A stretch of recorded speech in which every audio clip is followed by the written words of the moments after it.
Vol ciblé ou simple opportunisme.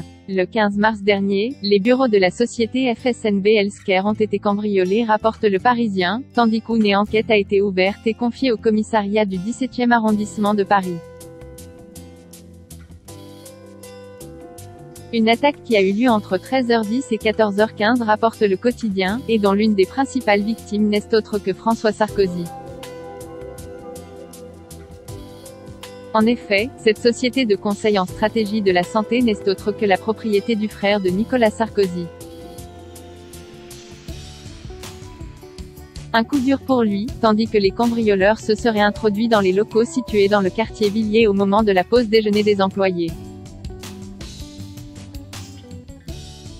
Les cambrioleurs se sont emparés de 2 ordinateurs portables et d'une tablette numérique, rapporte Le Parisien, dont les contenus n'ont pas été dévoilés aux autorités pour savoir si celles-ci auraient pu faire l'objet de ces vols.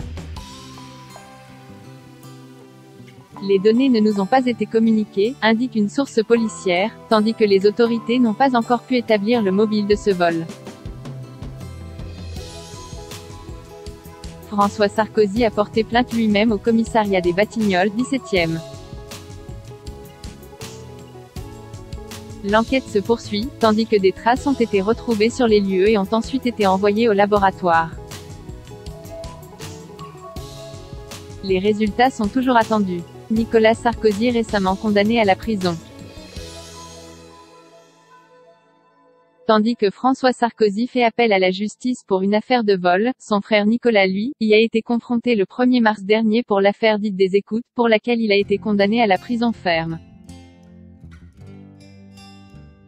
L'ancien président de la République était accusé de trafic d'influence et de corruption depuis 2014, 2 ans après son départ de l'Élysée, suite à des interceptions téléphoniques entre l'homme politique et son avocat Thierry Herzog.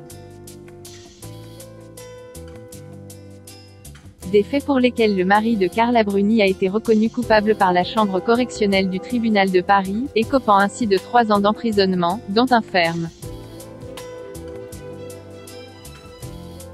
Inscrivez-vous à la newsletter de closermag.fr pour recevoir gratuitement les dernières actualités.